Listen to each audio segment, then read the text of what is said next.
we're all generating massive amounts of data and money that gets funneled to very few people. And so this is not a tenable economic situation. So much can change within such a short span of time. Writing on the digital is always historical at that point. That first chapter grounds us in that materialist economy, in this classical understanding of labor and economy and environment. There's something to be said about the ways in which women of color in particular get erased by that particular manifestation of technology as well. Welcome to this podcast and appreciation to the University of Minnesota Press for putting it together. My name is Lisa Nakamura, and I'm a professor of American Culture and Digital Studies at the University of Michigan. I'm thrilled to have three very distinguished guests come to talk to me about my new book, The Inattention Economy: How Women of Color Built the Internet. My name is Andre Brock. I'm an associate professor of literature, media, and communications at Georgia Tech. Hi, I'm Wendy Sung. I'm an assistant professor at UCLA in the Department of World Arts and Cultures and Dance. My name is Cassius Adair. I'm an assistant professor of media studies inside the school, Parsons School of Art and Design, inside the new school at New York City. I'm going to make this very brief, hopefully just enough for people to want to maybe read it. So I wrote this as a result of studying digital labor in the 2010s, when it became apparent all of a sudden that people could do work in video games. So I was looking at gold farmers who were mostly Asian male workers who were building characters that were very leveled up and selling virtual currency for real money, because it seemed like this was a whole other way of creating value for people who couldn't work in the kind of traditional labor markets of the US. And, you know, that moment led me to think about the question of women of color and how their work has been foundational to what we call today computing, that is to say, the microelectronics and assembly work that makes any kind of signal passing device possible, social media, which is now the number one aspiration for a lot of Gen Z. Like they really do think they have a better chance of earning a living and doing well, being an influencer, than they do, say, getting into law school or even going to college. And thirdly, virtual reality and Web 3.0. So this book is not really a comprehensive history of everything women of color have done on the internet at all. Though most of the work, I am arguing, is done by women of color to sustain these kinds of economies. Instead, I was looking at three specific case studies that were inflection points for moments of material and economic development on the internet. So in the first chapter, I look at a semiconductor plant in New Mexico on an Indian reservation. It was run by the Fairchild Corporation. It was one of the most advanced plants they had. It created components for the space program that were very high reliability, and it was staffed 100% by Navajo women, almost 1,000 of them. And I was interested in this because it's the dawn of outsourcing, right? It's the moment that computers become accessible to consumers and not just to the military. It was the start of the consumer electronics moment. But it was also prototyping how it is that non-white women and non-US women, because, you know, Navajo people are internally colonized. They're in the US in a way, but they're not protected by labor laws. They don't have recourse in many ways to other forms of employment because there was very little other industry on the reservation. So I was interested to see how Navajo women were figured as ideal electronics workers because of their handcraft and their innate skill as rug weavers. So this narrative is being built by the company on top of the work that the women are actually doing. The plant was closed by the American Indian movement, but I was interested in it because it's not mentioned in any history of Silicon Valley, or very, very few. And if it is mentioned, it's as an example of a brief moment between insourcing and outsourcing. So to me, it's a really great example of how women of color are seen as innately suited to be the creators of the stuff that we use to create other things. And there's a lot of interesting kind of racial discourse around why they in particular are the ones to make this value. And then later on, they're seen again as like non-modern, non-technological, non-skillful in a lot of ways. And in the second chapter, I look at a person who I think everyone's heard of, but maybe doesn't know that much about, which is Tila Tequila. And I was interested in her because she was the first really successful influencer. I feel like MySpace is very understudied in the field of digital media studies and communication. All of the archive is gone because MySpace didn't back it up when they tried to migrate it, which is very, of a piece with the way MySpace works. And I was interested in the erasure of her contribution and its denigration as being just about sex, right? Or just about the kind of talentless work of influencers. So I wanted to talk about her erasure as strategic in the context of how we want to remember who built this industry. And like Navajo women, the story is there, but it's not there. It's apparent that this happened, but it's also not mentioned, even in, kind of in-depth histories of social media and economics. She developed a music player, which was, eventually banned. She was very innovative in the way she put together her page. A lot of people said they learned how to code from MySpace. It may be the last moment that people were actually under the hood with computers at all and understand much about what they're doing. We can debate that, but I've heard it said by many people who are Gen X and millennials, right? Like, I know what HTML is because I was trying to get, Fall Out Boy on my page, and that's the only reason. So I was interested in her status as a bisexual refugee and as an Asian American woman in particular, because this is also the moment when there's no regulation of abuse or harassment online. And I found that she was probably the first person to endure a real fire hose of abuse and had to moderate it herself. So now people can outsource that. Platforms are a little more accountable. She may have been the first one to actually have to have full contact with that. So I talk a little bit about content moderation, also woman of color job. But in that chapter, I argue it's always been a woman of color job. It's just been an invisible job. And today, outsourced to Ghana, outsourced to, any country that really is desperate for money. In the third chapter, I was looking at virtual reality as one of those technologies, along with crypto and AI, that were supposed to be the new economy in our decade. And really, of course, AI was the one. So it's always interesting to look at technologies that didn't quite get there and to see what the hype was around them. Like, why was this always perpetually going to happen, but never really did happen? So I'm using that moment in the 2020s to talk about how DEI was trying to use, was used and being used by the tech industry, right, as a kind of alibi for why they need to exist, because we're promoting new forms of connection and understanding, especially with people who would never tolerate your presence or who you don't respect.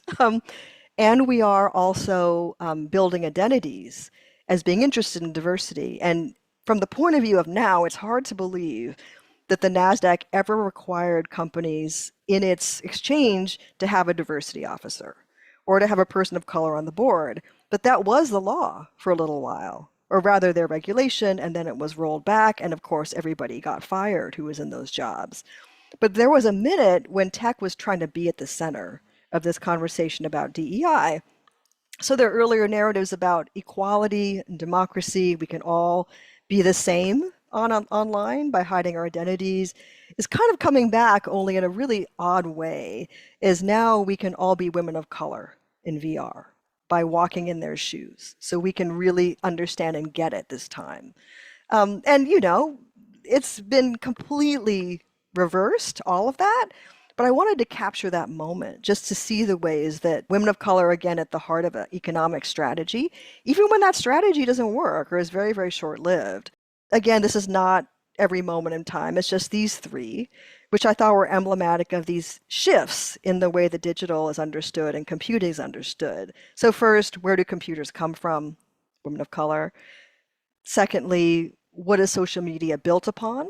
I think there's spaces of vulnerability for all young women, all young people, but especially young women of color, which has been kind of amply proven, more harassment, less profit. TikTok is a great example of this. In chapter 3, the moment of hype and paradigm shift towards radical forms of automation, even the automation of identity, and you could say the automation of like racism itself, right? And the incorporation of that.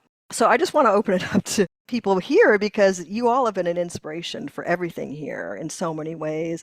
I mean, especially Andre and his pioneering work on ratchetry. And so when I was working on Tila Tequila, I thought about Andre right away.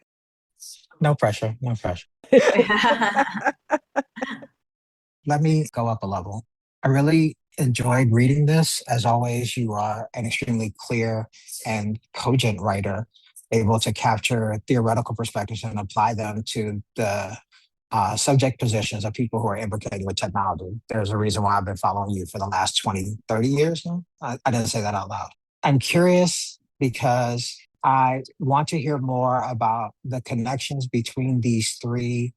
It feels as if you're going from meso to micro to macro, which is an interesting way of progression, right? You go from the bodies of these laborers, and I would see that as an expression of craft, to the body of this woman who is clear, is performing self and realize that that self could be commodified, but that's not the same as being a laborer and a crafter, right? And then this third space where the affect of race and identification through trauma is available through VR, right? But the bodies have been digitized, for lack of a better word. Can you help me understand the connections you're making between the three, I guess is what I'm asking. Yeah, I think what I was interested in was to start forms of visuality and obfuscation. You know, why is it that women of color are kind of paraded as subjects of, to create profit with, right? Or to create profit themselves. I think that Tila Tequila is viewed as someone who was very successful financially, but as I mentioned in the book, she had to do a GoFundMe to pay her rent in 2016. So why is it that when profit is generated from women of color's bodies, it tends not to stick? It tends to be funneled from them to really large corporations and credit for the innovation also given to these corporations. So, I'm writing in chapter 3 about Oculus, which was bought by Meta, which is the main, owner, I guess, of what we think of as AR, VR platforms. Not to say these are they're not OpenAI, right? But still the idea of consolidation, that if a platform exists, it has to be dominated by one person.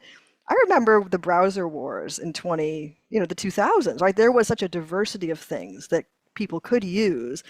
So I'm interested in women of color and these different scales, but also as paradigmatic of the reason that it's such a radically economically unequal industry, because it's not as if women of color are alone, right? We're all generating massive amounts of data and money that gets funneled to very few people. And so this is not a tenable economic situation, right?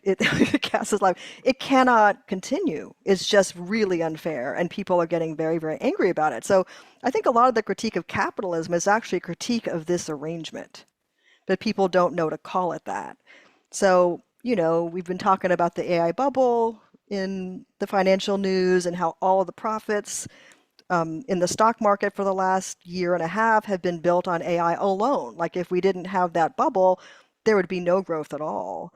So this is unsustainable.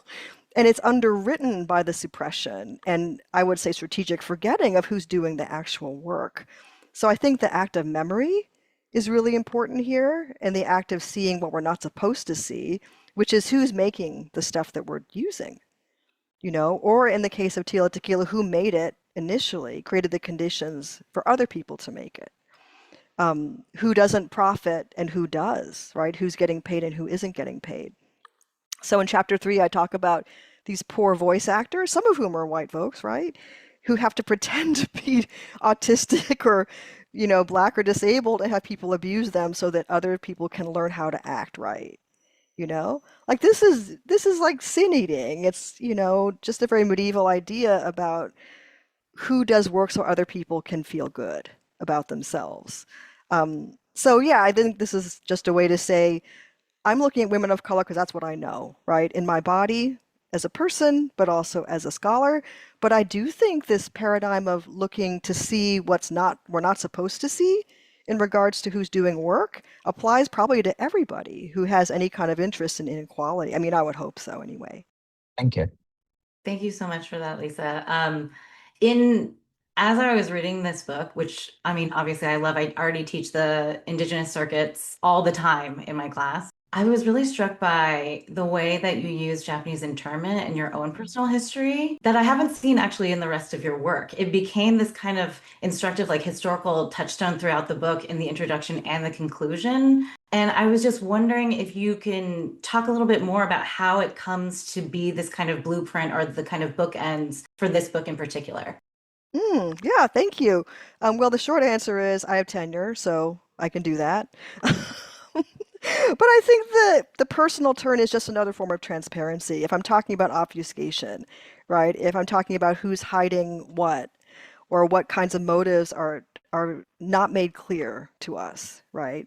It seemed to me to be incumbent and maybe productive to make transparent what my interest in this is. And also just for people to understand that just because you see a middle class person of color doesn't mean that they haven't dealt with a lot of like genocidal aggression or, racial violence from the state, like within memory. So, both sides of my family were interned. I had an uncle who died at 11 from meningitis in an internment camp hospital because there was really no care for kids then. And yet, and my dad worked for Fairchild Corporation. So in a way, like everything in here does come from personal experience. It's just very obscured, right? And we tend to try to hide that. We try to write it off as something else, like throw Deleuze on top of it, right? But I think that it might not be bad for us to make our own interests clear in these cases. And I hope that people feel empowered to do that more because then the reader knows like why you care. Like why are you invested in this? So I came at each of these chapters in a kind of personal way. I watched Tila Tequila when I was a young professor, and I tried to give a paper on her at Asian American Studies in 2008, and everybody hated it because she was just so derided and so hated. And I thought, there's something here, right? We're in Asian American Studies, and she's the most famous Asian American that is around right now. So is it like fear of the internet or fear of ratchetry or fear of the popular? Like I didn't really know. Is it like Asian respectability? Like it seemed like it was all that. And then I didn't think about it for 15 years. So, I think as an Asian woman, you cannot have but seen Tila Tequila had some feeling about it, And so I try to write about that, like pride, desire, shame, like it was all kind of coming together. And I think that was what made her so popular in a way, too. Like we didn't know what to do with her. So more than one Asian American woman I've said, a Vietnamese woman said to me, we don't claim her. You can take her. We'll put her in the racial draft. Not that there is one. So again, like she's just such a touchstone, I think, as well for refugees, too. Like this is not a success story in the traditional way that like literature and films celebrate as uplift for Asian American women. But I want to know what you think about it, Wendy, because Tila Tequila was around when you were in a kind of even more formative media moment, probably. Oh, absolutely. I watched Shot at Love with Tila Tequila all throughout graduate school. I was very, very interested in her. I mean, she is the OG most public ASEAN baby girl. Oh, You know what I mean? And I think that the ASEAN baby girl is now being recuperated among my students as like an actual site of subcultural resistance in a mm, way, right? And so I think if I were to teach that article today, I think people would have a very different kind of read on her than, when she came out. Definitely. Definitely. mm, And that article was so helpful because you're right, there is so much. Not only is she disappeared, right, and made invisible in terms of social media platforms and that kind of labor, but also within Asian American studies, there is a very, very kind of territorial kind of respectability politics around her, right? That I think that Celine Furnace Shimizu tries to kind of recuperate in her book of Hypersexuality of Race, right? To mm-hmm, reconsider those kinds of dynamics, but has the kind of benefit and the legitimacy of kind of historical backward thinking, right? And these kinds of mm, historical archival texts that Tila Tequila does not, right? Like mm, her appearance on MySpace, and I still remember vividly. the GIF of her kind of dropping it like it's hot as like the repetitive GIF that was her profile page, like her thing. Yeah, and I think it is a very different kind of recuperation, right, around kind of hypersexuality of race when it becomes something that's so close. And Mm. I think that's also something that I wrestle with, and I'm sure so many of us wrestle with in terms of writing about the near present or the present, Mm. right? That so much can change within such a short span of time. Like writing on the digital is always historical at Yeah. that point. You are always anxiously anticipating this kind of bleeding edge of technological obsolescence, right? Of the research, of everything. And so part of what I wanted to ask you was because you've been doing this for so long and you've seen this kind of process where you're writing on the really contemporary and the new kind of cutting edge, and the kind of publication process is how it is, academia is how it is, it becomes so historical in this way that's so fast. And I'm just Hmm. wondering how you deal with this, right? Even when you're talking about, everything that happened in 2020, we're only 6 years I away, and know. it has been the fastest switch, Yes. right, that I think I have ever seen in Mm. terms of the pendulum coming back and forth. So I'm just so curious to hear your thoughts about this because I'm trying to write the conclusion of my book and trying Mm. to think about this kind of future retrospective or this kind of orientation towards the near present and how to cope with Mm. that, right? And the Hmm. importance of that kind of very short kind of historical distance, but important. Mm. And what if we do get it wrong, right? Mm. There's still value in that, but there's still effort in that trying, but I'm still trying to kind of reconcile with it. And I'm just curious about what also other people think too. Yes. Yeah, I want to hear what Cass and Andre think because they both work with near present. You were saying archives, like people remember this stuff. They're still alive. It's very different, from other kinds of history. Yeah, I was thinking that I'm in the process of turning a chapter that I thought was going to be a conclusion about the sort of like triumphant um emergence of the trans woman as a sort of like non-pervert new sort of like technical Mm.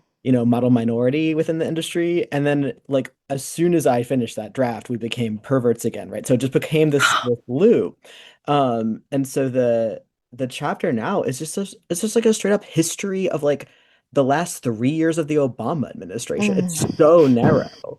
But it does teach you a lot. Like the argument now I'm having to make is something like what seemed to be a liberal or neoliberal or sort of faux progressive alliance between capital and the state and this sort of like, multicultural imaginary set the grounds for the contemporary alliance between a neo-fascist state and the tech industry. What has not changed is the tech industry's um, desire to have proximity to the state in order to beat back basically antitrust legislation, right? Like that is the game here. And so like it seems in the rear view mirror, like, oh, all the thinking I was doing about like inclusion and the sort of like neoliberal consensus on which like we can do tokenism or whatever, like that is a sort of smokescreen itself for the Mm. fact that like all this is about avoiding litigation and about like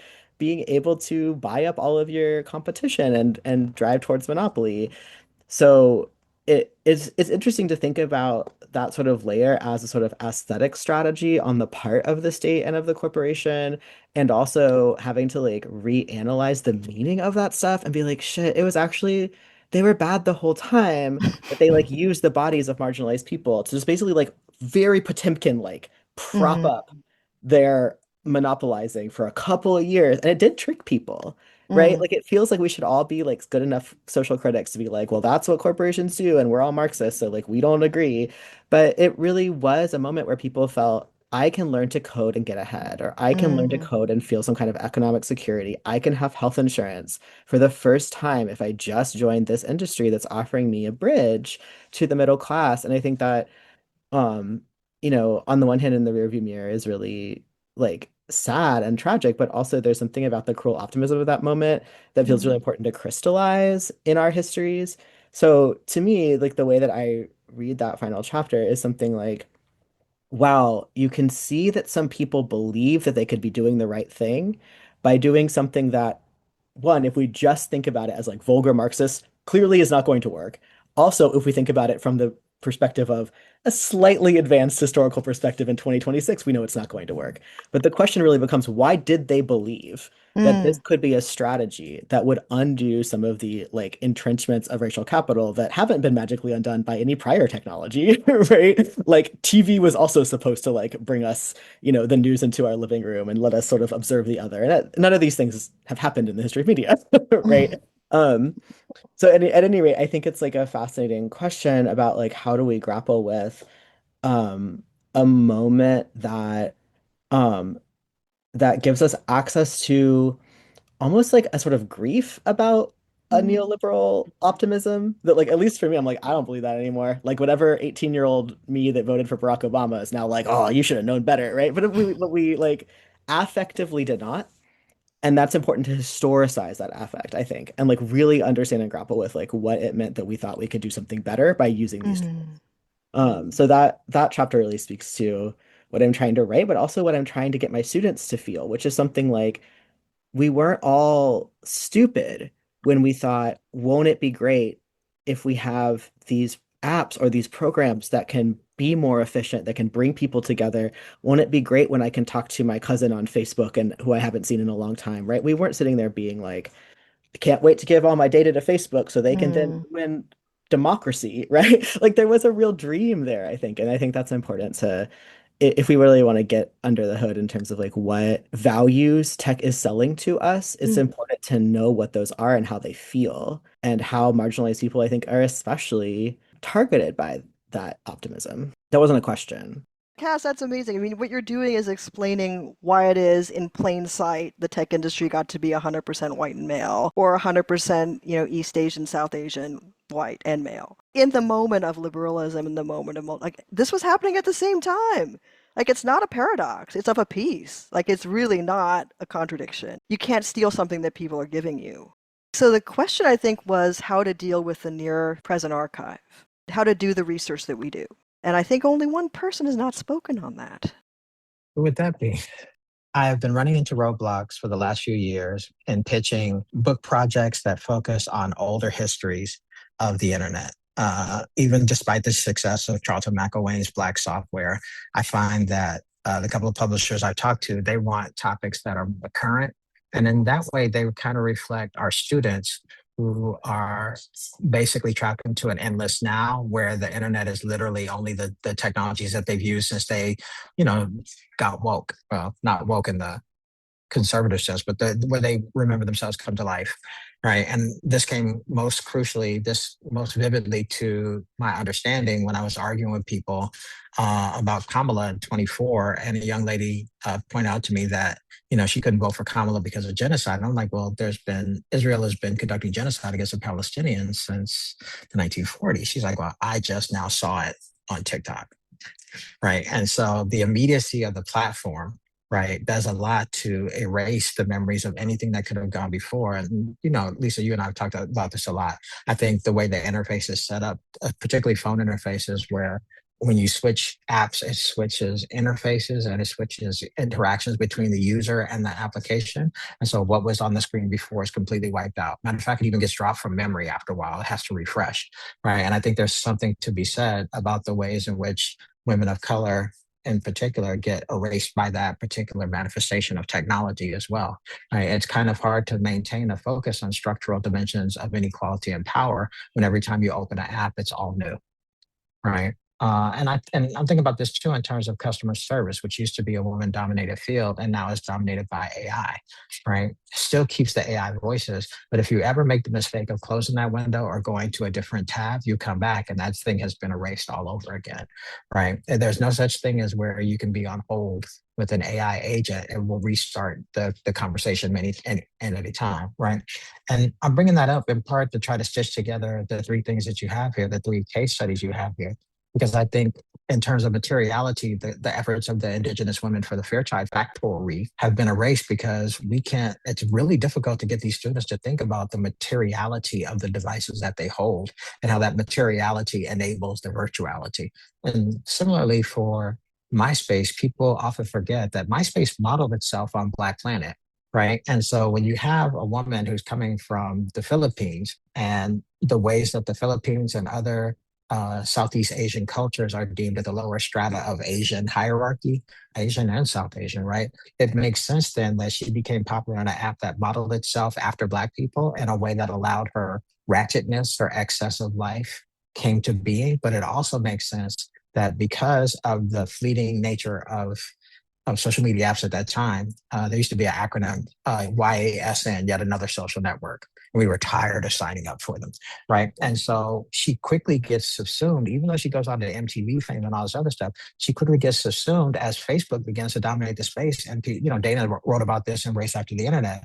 These students fled MySpace for Facebook. So she was doomed in part because of her race, in part because of her sexuality, but mostly because of that structure of the app that she became most famous in to obscurity at some point.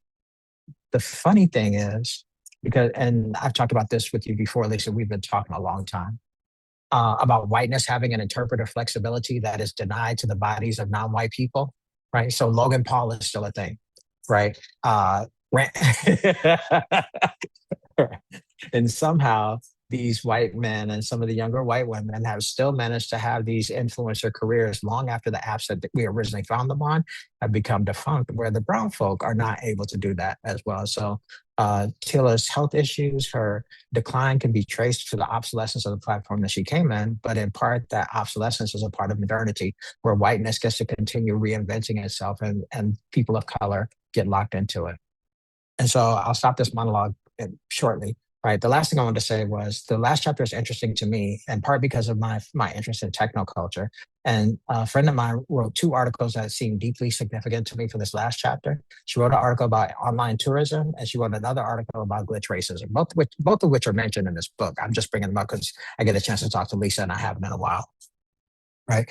And I was curious that even as you work really hard to center both of those things and talk about VR as a vehicle for empathy, I don't know if you remember all the conversations we used to have about Second Life and how people were doing online tourism and saying, occupy the body of a Black avatar for a day so you can see how they get interactive with other people. And I'm like, I think that neatly falls into both of those categories as a way to presage what this company and Facebook were doing when they said you can portray environments of trauma in order to inhabit the experiences of brown folk without having to be the brown folk. The classic Paul Mooney quote, everybody wants to be an N-word, but nobody wants to be an N-word, right? So I'll stop. I'm monologuing, but I just wanted to try to bring those three together, thinking through glitch racism, online tourism, whiteness's interpretive flexibility, but also Toni Morrison's playing in the dark, right? Where whiteness is bounded by the identity of the African American whiteness in particular, which I think it's fair to say these books are largely focused on American whiteness, right? Are bounded by a love for and a hatred of the capacities of the Black body, the brown body, the woman's body, in ways that allow white men to maintain that interpretive flexibility and to create quote unquote experiences or even critical environments where they can denigrate the capacities of the women who contribute to them as well. Wow, that's so well put. I mean, that's a kind of précis of the overrepresentation of whiteness, which Sylvia Wynter, I think puts very well. It's not so much that, everybody else is underrepresented, though I think, as we've talked about, often there's misrepresentation or, erasure, but rather there's just this massive overrepresentation of one group of people and their experience, which is then built upon the erasure of other people, right? So this doesn't just happen along the axis of race, it happens along the axis of sexuality and of class, I would say as well. When you mentioned Second Life, believe me, I was thinking about it because that was such a long time ago, and a lot of the meta chat applications do not look any better than Second Life. In fact, they're much worse because at least you had legs in Second Life. So what happened that you can take a worse product and remarket it as being the cutting edge 20 years later? I mean, in some ways, this is a playbook for how it is that tech always gets to act like it's new. you know? So people who study the near present of um, digital culture are in some ways doing what we're always being asked to do, which is to look at what happened before and explain to yourself, like, where have I seen this before? And I think a lot of people get that deja vu using apps, right? Like, huh, like this, didn't we do this quite a while ago? I mean, World of Warcraft also had a lot of these things going on where people were building differently raced avatars and then living out these fantasies of Indianness or, blackness or whatever. So yeah, by no means new. I think the question for me is always why now? Like, why is this particular fantasy coming back in this moment? Like, who is it serving? What is it giving that needs to be given and couldn't be got any other way? So I think as, digital media scholars, as Wendy's saying, it's always a kind of race. You feel more hectic because things are going to change. Like your work on Twitter, Andre, when the minute that came out, I'm like, thank God for this book because this moment's over already. There is no chronicle of what this was, right? Those tweets are gone. Like you have the only record of that.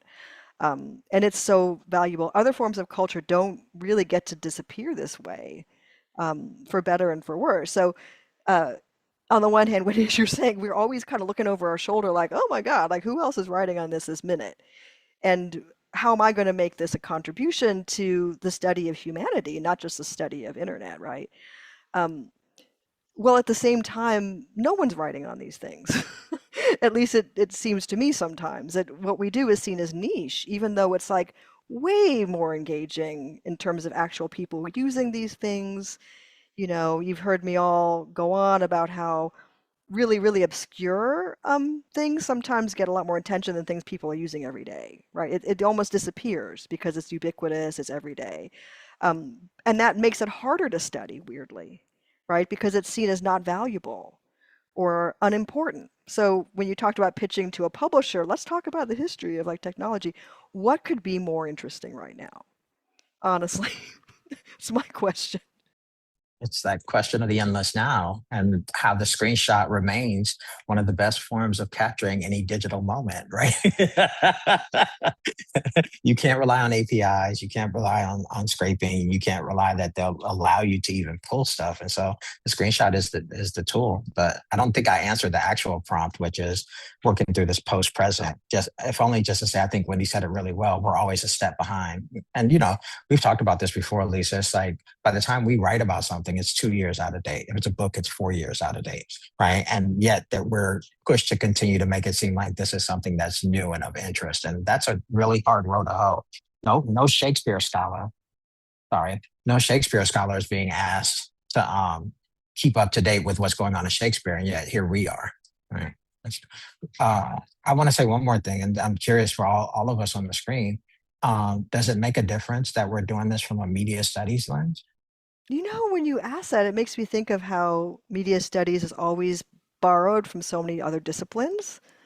Like Asian American studies, Wendy and I clearly come from that, lineage, scholarly lineage, and queer and trans studies, and, American studies. I think when we go to our conferences, we aren't all from the same place at all. And that's probably one of the strengths of doing this kind of work is I feel like we are less bound by methods. We get to, in some ways, create our own methods, which is a privilege and a problem. So I had a short method section, which I never do. Like, I feel like that's not our job to have a method section. But I did it this time because I made some weird choices. And that's why you need it, right? Because people don't understand why you don't have any actual Tila Tequila tweets or any pictures of her. And sometimes you just need to be overt and say, like, this is why I didn't put that in, because that's actually pretty abusive. Like we should start having some ethical lines and standards that we use. Not that we make anyone else use them, but that we're clear for ourselves what those are, what we're going to put in and what we're not going to put in. And I wanted to throw this one to Cass because you're actively writing now, which I am not. And that question of like, how do you deal with subjects who may already be stigmatized, already, exposed to a lot of harm, yet at the same time, you want to read them closely and you want to read them carefully. Yeah, I appreciate that. I mean, one of the people who I was most scared of writing about passed away, and I Uh, had this horrible moment of, oh, okay, like now I get to write without her watching me. And then also like that's a horrible, that's such an academic-y feeling, right? To be like, oh, I'm treating this person with so much like so much of a subject or an object and not like an interlocutor, that there's some kind of relief there. I just want to like I like noted that sort of like ethical lapse in my researcher brain and was like, okay, I need to like put that aside. Um, but I think there's also like one of the things I'm really trying to do when I'm working with folks and interviewing them for this book is giving them a lot of agency about how they're portrayed. To the point where like I'm trying to write a method section that basically is like you are never gonna be able to verify like any of the data, you outsider or like peer reviewer that I have in this book. Like some of the stuff was given to me over Signal by somebody whose name I don't know, right? Or like here's an interview that like I am not allowed to even let somebody else transcribe because the person who I'm speaking with is like, I'm taking all of my Google money, I'm doing some illegal shit with it. Like, this is my sort of like ethical penance for having been part of the tech industry. Now I need to go like serve my like anarchist trans community. And like, I don't want to tell you where we are. I was like, okay, cool. Like, I don't even know if I can write about any of that. But the sort of like ideological transformation needs to be in the book. So how do I almost like, there's almost an evidentiary problem, and that evidentiary problem in the contemporary moment, I think of like real targeted surveillance of people who are doing kind of any type of anti-state behavior, in some ways, like importantly, mirrors the earlier historical problem that I face in the book, which is people who were not out as trans when they were doing the work that they're doing. And so they appear in the archive um, differently than they appear in any sort of verifiable like life outside of the archive, right? So it might be somebody whose name and gender is very different. I'm writing about Sandy Stone, and you cannot get Bell Labs to admit that they employed Sandy Stone. And I'm like, I can go look in the census data. I can go find her like birth name. I know what name she was employed under. And they're just like, we don't have those records. I was like, oh, come on, I know you do. Like, I know you do. You know what I mean? But there it's just because there's so many layers of like transformation, of obfuscation, of flight away from capture that these trans people are, kind of enacting. To some extent, my whole method section is like, you just have to trust me. Like, you just have to trust me that the women on the internet are who they say they are. You have to trust me that people were feeling like they were trans employees, even when they didn't look like it. That they feel like their technological contributions are trans contributions, even if they like appear on their company rosters as like white dudes wearing pocket protectors and like look so boring and so normal, and no one would ever discriminate against them at work. And then they're like, I did experience discrimination. I'm like, on what basis did you, looking like a white man, experience discrimination? But I have to take them seriously. They're sort of subjective experiences of marginalization seriously. Um, but yeah, I think that writing question, like, I think in some ways I'm like perversely comforted by the fact that we live in a culture where the logical chain of evidence is already in doubt, right? It's like broadly, like we as scholars get to turn to fabrication and fabulation and speculation and more imaginative critique as a way to, I think, like ethically combat the fact that the official accounts of things right now are increasingly fake, right? So we're like, okay, what kind of knowledge are we producing? Like the state is lying to us, all these corporations are lying to us. There's so much vaporware. Is AI even real? Like all of these things are these sort of fantasies. And so we can say, what is the counter story that we're telling? We can ask people to take that sort of like ethical and political argument seriously. And we can ask people to suspend a little bit of disbelief in the service of a really important counter narrative, because they're already suspending disbelief when it comes to like, I don't know, how many COVID-19 cases are there right now? I don't know. How many people are we killing in Iran? I don't know. We have to just like make a claim that what we are doing in our work is important and valuable and real, even if so and so who's peer reviewing it doesn't get to like read over all my files or like doesn't get to see your screenshots of Tila Tequila. I don't know. It's just like it's a weird moment to be making arguments based on evidence. It's almost like I have to argue for the legitimacy of a whole worldview as a precondition. I guess that's what I see you doing, I think, in the opening section of the book, where you're like, I have to argue for the legitimacy of a woman of color analytic on the history of technology for you to take any of these case studies seriously as important interventions. And that's why that opening chapter I feel so powerful, because you are like looking at these different sectors, these different time periods, these studies that would otherwise look incommensurate. And so the analysis and the framework that you're doing to establish a women of color analytic as a central one feels like the most important contribution that enables the rest of us to say, no, this weird thing that I'm writing about, I promise it's important, right? Because it lets you reorient the scholarship around that point of view. Wow, thank you, Cass. That is eloquent. I wish I'd written that. But yeah, I think that's very much the case. Like being able to see something which is being purposely hidden from you, hopefully helps you see other things. I was hopeful that these case studies wouldn't seem just random things that were interesting to me. I think that they are all emblematic of these paradigm shifts in technology. So they're not even about like when could women of color vote or, what was the first convention of women of color. Like those histories exist. Like we even talked about them, like this bridge called my back, right? There's wonderful histories of women of color activism, which actually this is not. It's more what do we get to do if we look at women of color in spaces where they're said not to be, right? Because they're in fact just ubiquitous. Like they really, really outnumber what we would call engineers. Right. I know your thoughts about engineers, but the conditions of possibility for engineering are like cheap materials because you can't do experiments if everything costs a lot of money. It has to be super cheap, right? And it has to be everywhere. I mean, just in the broader sense of reproductive labor, you can't do innovation without somebody making your lunch. This has been a suppression in Marxism since the beginning. What is labor, right? Is it only paid labor?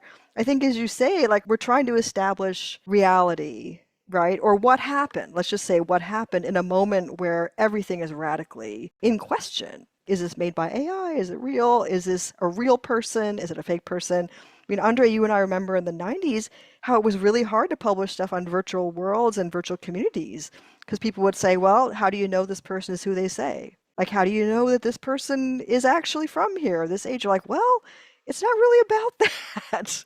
It's really more about like what are this vast number of people doing all night long on these networks that they're paying for? How are they living their lives? And now we see this as important, just as anonymity is almost impossible. Just to validate what you were saying, Cass, I think that, women of color as an analytic really is about seeing what you're not supposed to see.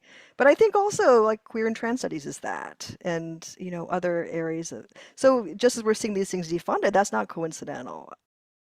Come on, Wendy, it's your turn to monologue. Writing about vision a lot, right? With the facial recognition stuff. I am. It's still a nascent project, right? The second project, but I'm still trying to think about these kinds of moments where I'm thinking about immigration documentation of Chinese immigrants during Chinese exclusion.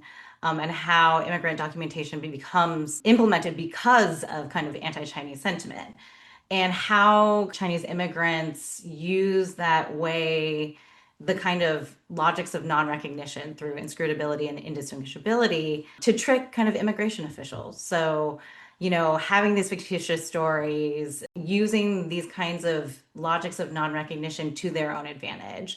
So at the same time that there is visibility, there is the record, there is the archive, it also becomes this kind of site of facial evasion in which it becomes, right, like this kind of evidence of data regulation and this kind of data regime, and at the same time an invasion of it simultaneously. And so I am interested in this kind of appearance and non-appearance, this kind of simultaneity that happens. Tila Tequila is like the most famous MySpace. You know what I mean? If you talk about MySpace, Tila Tequila is it, right? But then it becomes completely effaced in terms of the scholarly literature, which gives her legitimacy, validity, kind of all of these things. But no one can forget Tila Tequila. So she becomes this interesting figure of both hyper appearance and also disappearance at the same time. It's not that we don't remember her, it's just this kind of reluctance to remember her in a particular way and her labor in a particular way.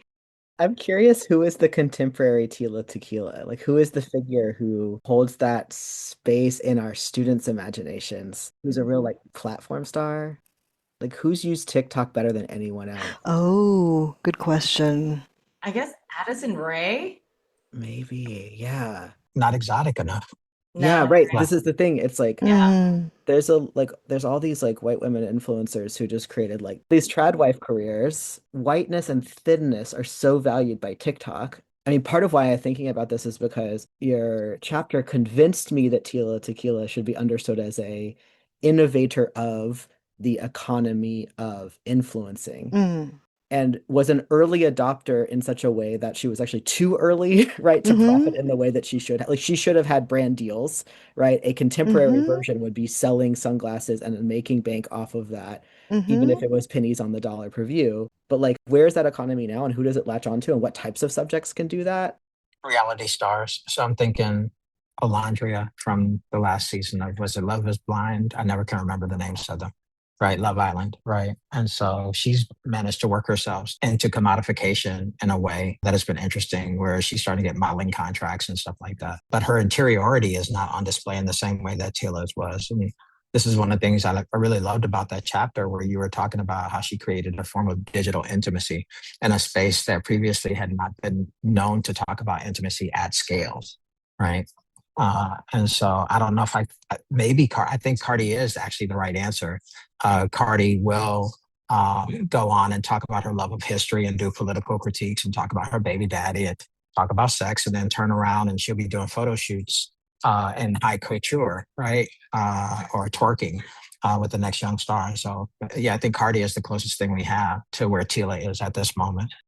Yeah, there is a desire for a kind of wayward woman of color sexuality, which is irrepressible, which says the quiet part, which is really, in many ways, unpredictable and lawless. But that can quickly turn around. And so I kind of worry sometimes for people who are performing this role, which is so vital for other people to see. Like, as you were saying, like white women are not subject to it in the good and the bad sense of the word, right? They're the kind of domesticity that's available to them is not this kind of, transgressive way of like making food, which Cardi B will do, or like it's no coincidence that Cardi B and Tila Tequila both did sex work. I think that they have both mentioned that. Like the roots of social media are in sex work.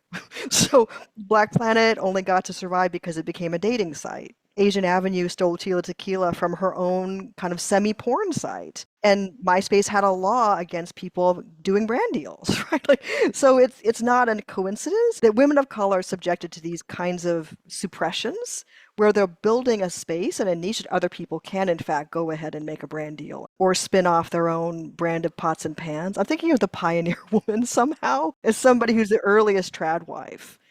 Someone who went from blogging, I think she was a mommy blogger, to now having a partnership with Target, you know? It feels like that was fast. And I don't think she could sell nudes, honestly. When I think about what women of color influencers can do, right? If they really, really need to sustain a living, that's the next thing, right? OnlyFans or things like that. So do you remember the Octomom? Mhm, I I heard that do. she was on OnlyFans. I'm like, that makes so much sense. She's another woman of color, you know?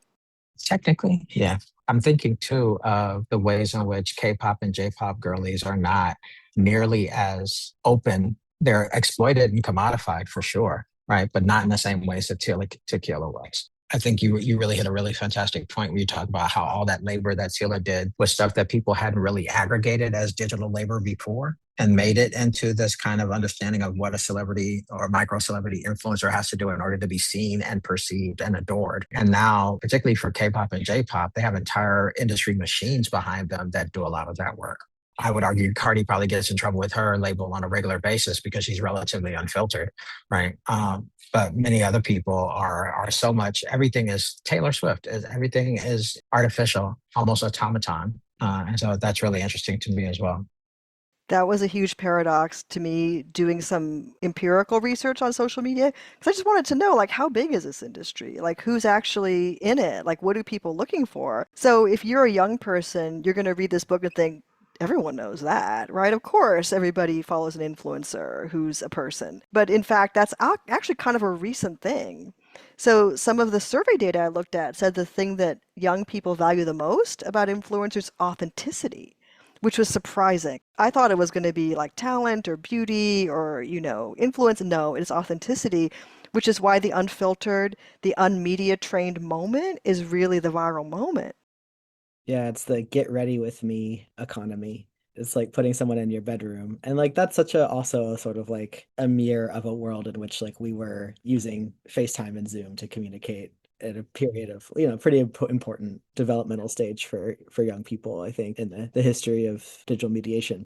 My students are really interested in throwback aesthetics, a sort of like retro internet. Everybody is like pretending to be off these platforms. Everyone wants to think about the real. Like there's a real like pushback against that mediation right now that I'm seeing. Like I told my students, we're gonna like make some like shitty sound art and it's not gonna sound beautiful and it's not gonna be perfect. And I don't want you to like edit stuff. And they're like, yes, we want the raw.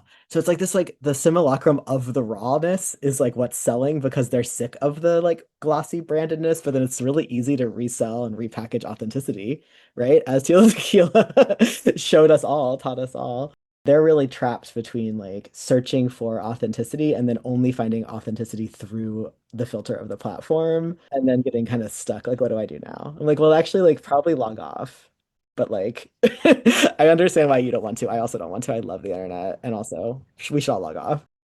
I mean, I think there's a reason why like the early aughts are now trendy. My students are obsessed with these kinds of early paparazzi shots, Paris Hilton, like the McBlingy aesthetic that has now turned around. You know what I mean? Like speaking about like this early internet, like this kind of fetishization of the authentic or what they perceive to be the authentic, even though obviously these paparazzi shots are all called by everybody and these are deliberately staged. But yeah, I think there is this kind of like, how can we seek this? How can we have this? I mean, I was thinking about, when you were talking about the immediacy of these kinds of platforms, I think there's a reason why, and I'm going to old media, like The Pit and Adolescent are real-time shows that people are obsessed with. This kind of hour by hour kind of unfolding that battles the kind of hyper immediacy, the kind of doom scrolling, the kind of slow tempo is like comforting as much as it is distressing, in these environments. But they are, I think, seeking that. Like they don't know how to do it and how to access that. But my students are always trying to talk about being in the now, the meditative, like all of these things. That is really fascinating to me. I mean, they're picking up on a sort of like faux spirituality version of that too, which is being deeply sold to them by wellness culture, which is itself a product of this like form of internet. Well, wellness is the gendered formation of tech bro, like optimization, right? It's like the corollaries between like what's his name, Brian, something who like infuses his own blood with his son's. It's like the opposite. It's or not the opposite. It's a corollary of like the women's kind of wellness tech bro kind of variant. Yeah, I mean, I think that's part of why, just sort of riffing, but like why that first chapter about the Navajo women in Fairchild is so core to this book because it grounds us in that materialist economy, right? In the like raw, like rare earth metals, right? In this like very immediate, very sort of classical understanding of labor and economy and environment that if we get too far away from that, then we do have these endless conversations that are all about sort of like, is the internet bad for people? Well, the novel was bad for people back in it's all this sort of like surface level understanding of like circulation and production and performance, when it's like, really, what is happening underneath here is massive exploitation of surplus populations who have been made exposed to violence, right? Being dealt with in very similar ways to patterns of factory work that had been extant for the previous 2 centuries, right? So it's like we see racialization, we see labor exploitation, we see environmental exploitation, we see a sort of like colonial frame. If we don't end up with that sort of material analysis, then yeah, we can have a conversation about, is it better to be like a wellness lady or like watch your meditation videos, or is it better to like get your money, or like is that selling out? But like none of that stuff is as important as like really understanding like, where did this stuff come from? It came from people doing exploited labor with very little remuneration for a company so that they could take over. Like we need to start there with our political analysis. That's awesome, Cass. I mean, the next book project I'm working on is going to be with a large group of people doing a book jam, and it's going to be about the fear Oh of Asian no. tech. I know, another one. And it's about the semiconductor industry and the move Right. to Asia as a kind of geopolitical move to combat communism, which is why we're in the situation now we are, where people are like AI is, the Chinese, we have to worry about them more. But it's also about Asian American social networks, which I feel like have been very slept on. MySpace tried to buy Asian Avenue and they were told to fuck off, right? Because they were just too disorganized and not technologically savvy enough to be a good buyer. So we look back at this now, like MySpace was the also ran to AOL, but it was really Asian Avenue that was the also ran and was the model for every other social network. They were the first social network to have friending, so you had profiles, but you didn't have friending before you had Asian Mhm, Avenue. mhm. So there's this strong kind of imbrication of Asian labor as another substrate of the internet, which doesn't get talked about, both at the level of who's making the stuff we need to internet, but who made the stuff we now take for granted as the conditions of relation on the internet, right? That was Asian American communities, many of whom were in the diaspora. They're like, thank God I'm talking to another Asian. Like, I live in Iowa. I'm an adoptee. Like, I don't know any other Asians. So, thank God that you are all here. But to go back to what you were saying, Cass, I think that when white folks' jobs are influenced a lot by AI or gotten rid of, this might be a revolutionary moment where the material conditions are such that alliance is not just possible, but maybe necessary, right? You can actually convince people now that we have some common cause against an enemy, which it's not really the machine, right? It's the industry which wants to reduce the number of paid bodies to as small as possible. I mean, that's always been the way these industries have worked, which is very different from industries that came before it. In what ways was your concept of woman of color troubled differently across the three chapters? I'm asking this in part because you mentioned the ratchet in chapter 2. And, I like to talk about the ratchet as an excess of life. But I also know that you and I have had conversations about whether or not there's Asian joy, right? Right. And so did Tila Tequila's performance of self, of queerness, of sexuality trouble the woman of color concept from a particularly, is it Southeast Asian, right? Perspective, from a queer perspective? What differences does the joy or lack of joy in inhabiting virtual bodies of people of color without being that race bring to it? And then for the Fairchild workers, I don't know if they even consider themselves people of color. And so what were your difficulties in ascribing that particular framework to them? And how did you manage to resolve that? I think this question of what's strategically useful for a group that's so stigmatized they barely are allowed to have any kind of political voice at all, right? So women of color came about as a term because the Black Women's Caucus had a platform and an agenda for a Democratic convention. And there were other women of color who said, can we join you? Because you have something coherent and powerful, and we want to be part of that. And they're like, sure. So it wasn't like everybody got together in a room and decided that we were going to all be women of color together. It was more, we have a political problem right now, representation. So let's just put aside our issues and decide we're all going to unite under this agenda. So I don't think most women of color that I'm writing about would identify with that at all. Maybe none of them, actually. But I think, as Cass was saying, it's more a way of seeing, right? It's a subject position that, whether you claim it or not, may be one that you occupy, or even an economic position that you occupy, whether you're aware of it or not. And that's why economic positions are so powerful. We're often not aware of them and what our interests are. And that's also, I think, very much on purpose. Um, but Asian joy, what do you think, Wendy? I mean, we've been told this, I'm in a very Asian stage of my life right now, right? Like, it seems very Wait, what does popular that all of a sudden. mean? What does that mean? Have you You're seen an this? It's Asian. not this, you met me at a very Asian moment in my, or Chinese moment in my life. I'm sorry. Have you seen this on Instagram? No. It's What is about, this? like Mao jackets from the Adidas brand and people drinking hot Oh. water and trying to smoke squatting in the street. You know what I mean? Oh my God. Tell me more. What was the See, question? you're Sorry, you're I too lost busy it. actually doing scholarship to be aware of these things. It's a kind of meme that, Chinese culture is trendy, that their apps are better, their tech is better, their standard of living is better. It's just cooler than it ever was, I think, to be Chinese. Mhm. Wow. Okay, this is a big shift from the Korean dominance that we've seen over the past few years with Mhm. K-pop and everything.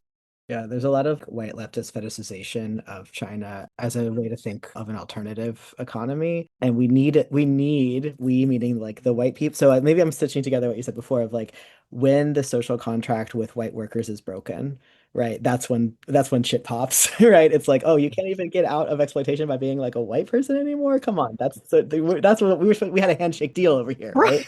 Um, but I think that also is leading people to look for imaginaries that they can like appropriate and integrate into themselves. I know just a very annoying number of white ultra Marxists on the online left who are like, well, what we really need to do is like get rid of the propaganda about China and just adopt wholesale like the model of the socialist economy. But I think that's also a way of like not having to grapple with living in a multiracial nation state, right? And just trying and like not having to solve the extant problem, right, of racial hierarchy is the imaginary, right, of that we could import someone else's political economy onto the base of the United States, which is already so sort of like radically unequal.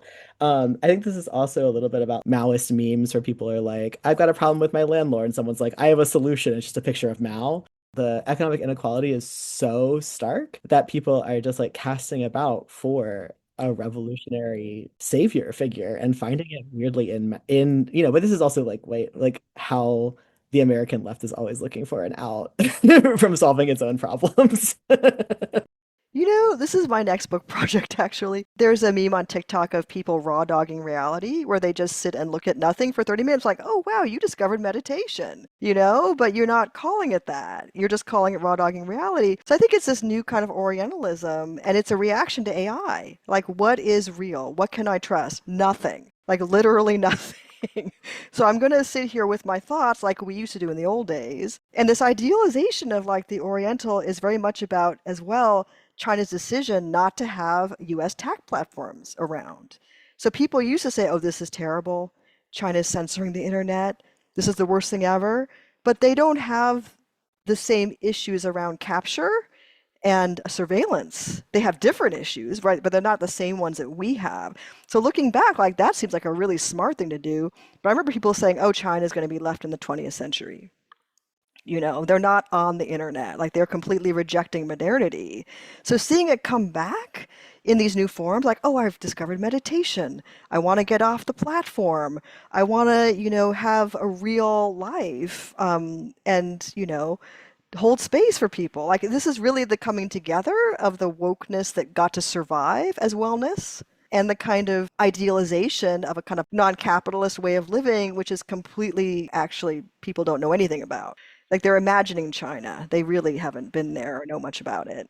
But people see our maps of trains and they're like, I really want trains. I really want public infrastructure. And I'm like, I agree. I also would like to do that. What I don't believe, right, is that a top-down command economy is going to be the magic solution to reorganize this part of North America without an attendant massive racial redistribution. Like if we leave racial hierarchy in place and then we say now the state gets to control distribution of resources, I don't think we're going to magically have liberation. But I do think that people want trains and public goods, and people already feel so surveilled and so shitty that they might as well have that happen by somebody who they like nominally are elected by some kind of workers' council as opposed to by Mark Zuckerberg or whatever, who has like absolutely no claim to come from any sort of democratic process. But that also is a little bit of a question about like what is the way forward. The way that we've been using tech in Minneapolis to fight ICE is radically decentralized. It's like an anarchist zine come to life in Minneapolis right now. It is not the like large scale command economy, big infrastructure, leftist abundance horizon. Well, that answers the joy question in a lot of ways, I think, right? Like, what's the joy in protest or what's the joy in resistance? It's not in reproducing the ways of resistance that other people are using. It has to be in some ways affective. So it's a little less efficient. Like that's also how meditation works. But I was thinking about Asian joy, and that's why I wrote this chapter, Andre, thinking about ratchetry. Because ratchetry is another way to say the joy of a transgressive sexuality from someone who isn't supposed to be here. That's what that is. It's something that isn't supposed to be here, but that is. and embodies a profitless way of feeling. And that's what people make a lot of money off of oftentimes, but not the people who are having those feelings, the people who are platforming those feelings. I think we are at an interesting moment of, the respectability of Asian entertainment. Like you say, that really hyper curation of K-pop stars who are never going to be on OnlyFans, right? That's not a path for them. And at the same time, a kind of, I think Wendy, you're writing about this too, like a kind of strategic forgetting of how Asians came to be here. Yeah. I know some of you have books that are sitting in the oven waiting to come out. But I would really like it if everyone could give like 1-2 second explanation of what they're writing now. So I'm working on 2 projects actually. The first is a book called Violent Virality, Racial Violence in the Making of New Media, which really looks at these hypervisible instances of anti-Black racial violence and the intersection of new media, and trying to think through how new media technologies really are extractive and instrumentalize these kinds of sites as a way to prove their social and cultural worth, and how we can think about these kinds of moments as producing new modes of witnessing and remembering, but also kind of how they're implicated in our ideas of freedom, technological advancement, and racial progress. And then the second project that I'm doing is really trying to think about the Asian face as a technological object. Like I kind of mentioned earlier, how I'm still working on it. I'm just going to stop there, actually. I'm just going to stop there. That just reminds me of Snow Crash and Juanita and Snow Crash, who created the avatars in his version of the cyberverse by talking with her grandmother about how the face is the perfect interface for conveying information. I was going to say, Lisa, this book has some cyberspace potential in it as well. All right. But I was thinking about, remember, you remember this, of course, but I can't remember the name of it. That book you wrote on visual culture where you were looking at the matrix and interfaces. Oh, digitizing race, is that Yes. it? Okay, Yes. yeah. All right, Cass, your turn. I was still working on this long book about the history of trans people in big tech, starting in the 1950s and thinking about Sandy Stone running around Bell Labs and trying to get her hands on early transistors. And then the final chapter now, hopefully will actually be the final chapter, is just looking at trans tech workers as they are fleeing the industry. Some of them are fleeing the country. Some of them are just feeling demoralized. Some of them have had all their DEI support cut, but mostly it's just about the job not being fun anymore. And transness was always sort of seen as this extra that you can sprinkle on top. Someone said, in the conditions of zero interest rates, you can buy a lot of weird things and invest in them that you wouldn't otherwise if you had to pay for it. And trans people were one of those things you can get when there's zero interest rate. And so all these trans people came in and tried to do weird stuff at work, and now they're getting crushed and they're trying to bail. This moment of inclusion and capture, and then finally it just sort of dissipates.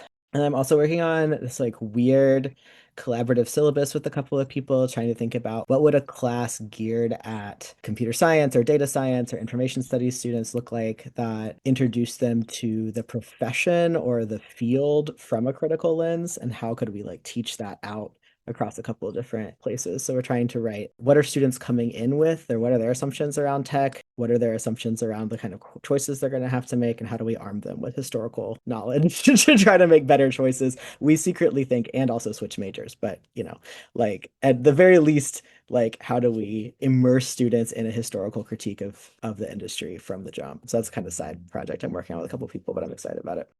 So I haven't written anything worth talking about for over a year.